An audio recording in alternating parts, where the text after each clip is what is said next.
Halo sahabat Eunema, Minggu 22 Januari 2023. Perjalanan terjauh itu perjalanan menuju pada diri sendiri. Begitulah kiranya pepatah kata orang bijak. Dan kebetulan saya bukan orang bijak. Perjalanan kali ini bukan merupakan perjalanan terjauh, tapi merupakan perjalanan yang penuh tantangan yang harus saya sendiri hadapi. Dalam keadaan tubuh yang belum terlalu fit karena masih batuk, flu, dan demam. Seperti biasa, ini penyakit rakyat biasa. Saya tetap mencoba untuk pergi melakukan pelayanan ke dua tempat, yakni wilayah pelayanan Lamin dan stasi Labanan. Perjalanan kali ini saya ditemani oleh Haikal dan Jojo, anak Komsos dan juga anak Dinar. Dan pagi ini di Tanjung, cuaca tidak mendukung untuk kami harus mengendarai motor. Gerimis menandakan bahwa baiknya kami harus menggunakan mobil. Tetapi Tuhan selalu punya rencana bagi orang dengan tulus hati mau melayani.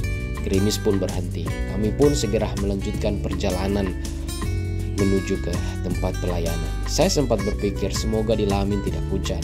Kalau sampai hujan, gawatlah karena medan tanah akan berubah menjadi lumpur yang licin. Lagi-lagi doa kami ini Tuhan dengarkan. Dan saya sangat senang karena di sana hanya mendung dan tidak hujan. Walaupun saya harus meminta Haikal untuk merekam video ini karena dia datang, dan saya senang selalu ada teman yang bisa untuk memegang kamera.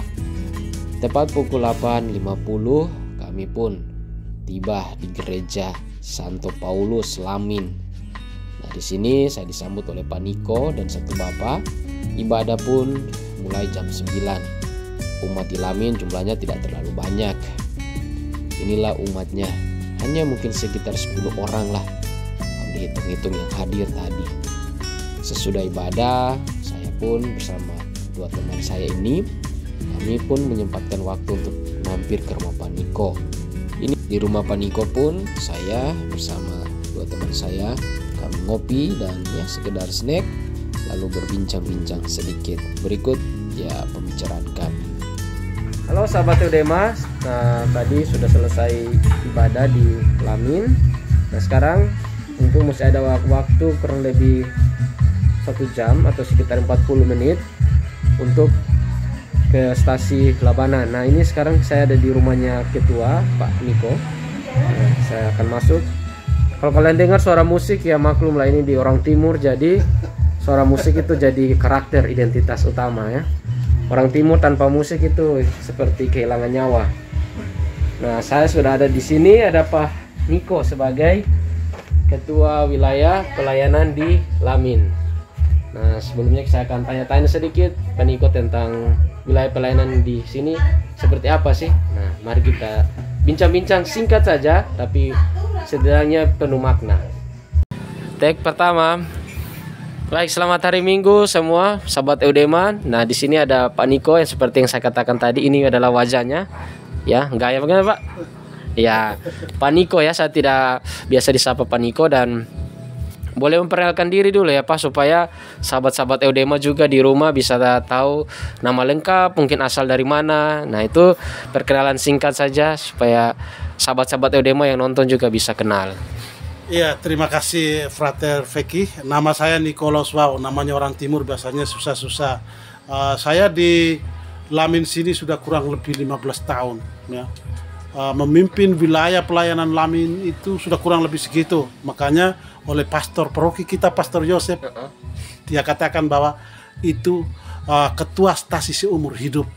Karena sampai dengan saat ini tidak ada yang mau gantikan. Semua umat-umat hanya mau asal datang, berdoa dan sebagainya.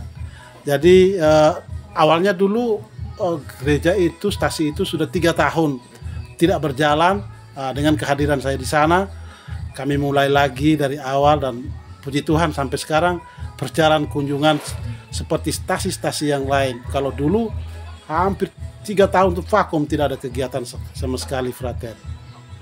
Oke, ya, jadi sahabat Eudema sudah dengar sendiri kesaksian bahwa Pak Niko ini sudah 15 tahun menjabat sebagai, ya bisa dibilang ketua wilayah pelayanan seumur hidup ya. Bisa dikatakan tidak ada pengganti juga. Jadi buat kalian yang baru sekedar menjabat 3-4 tahun, 7 tahun, 10 tahun, ini seniornya di sini ya, Pak Niko sendiri. Dan kira-kira umat di Lamin ini jumlahnya berapa, Pak? Kami termasuk bayi ya, di dalam daftar saya itu ada 35. Tapi ya seringkali kalau saya sampaikan ada kunjungan apa, kalau cuma hari Minggu biasa itu biasanya 40%, tidak sampai 50.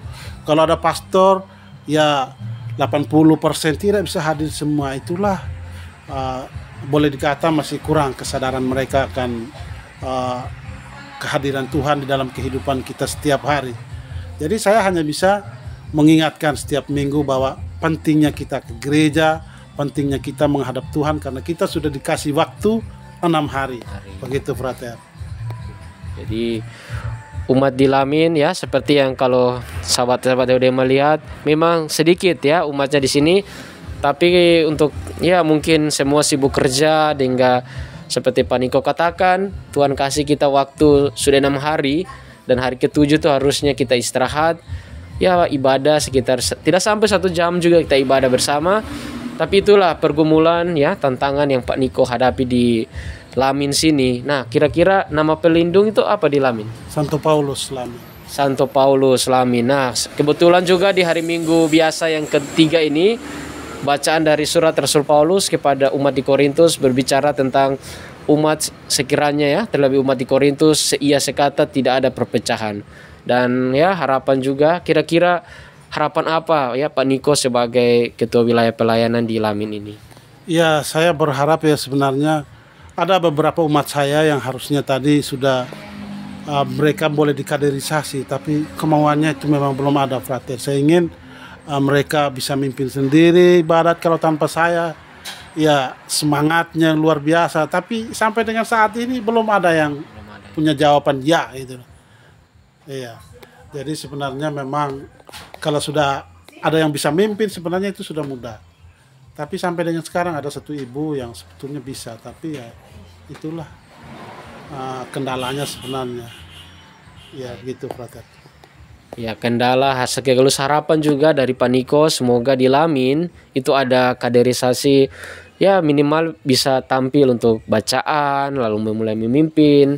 Hal-hal kecil sederhana inilah yang nanti bisa membuat umat kita ya berkembang. Karena umat Katolik itu terkenal kalau disuruh tampil ke depan agak malu ya, tidak percaya diri. Maka itu ya, semoga harapan dari Pak Niko di Lamin bisa terwujud ke depan. Ya 15 tahun pengabdian bukan waktu yang singkat, tetapi penuh tantangan, dan punya kalau kita bicara panjang lebar, mungkin video di YouTube ini tidak akan cukup menampung ya.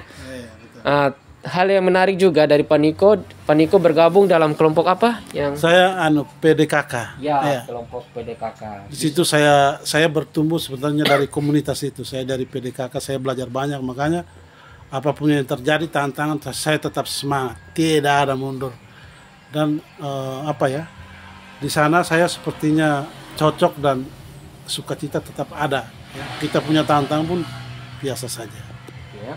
Pak Niko ya, yang tinggal di Lamin tetapi bergabung dengan kelompok PDKK di paroki ya. Jadi buat Anda sekalian yang masih ingin tertarik bergabung di kelompok PDKK, ya masih terbuka ya.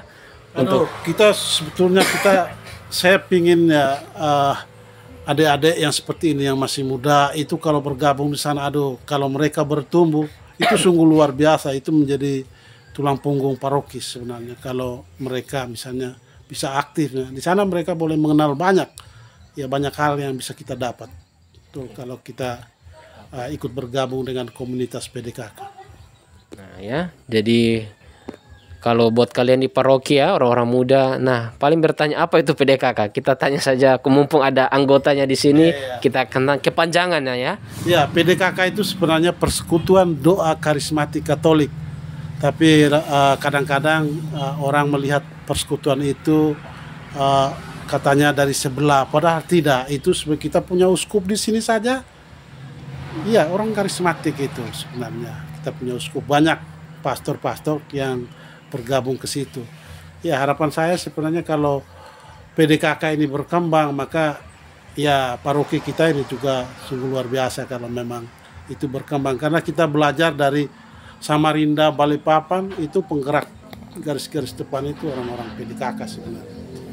Ya, itu.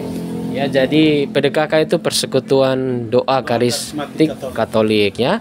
Jadi yang ingin join di karismatik dengan nuansa yang sedikit ya penyembahan doa-doa yang sedikit ya bisa dibilang berbeda dari ibadah-ibadah.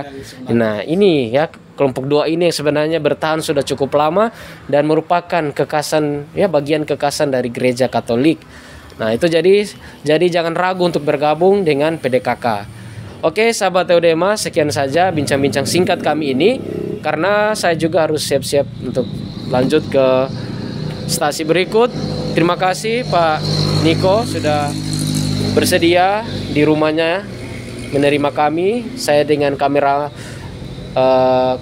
ya, Haikal sebagai anggota Komsos baru juga dengan si Jojo. Terima kasih dan sampai jumpa di video berikutnya.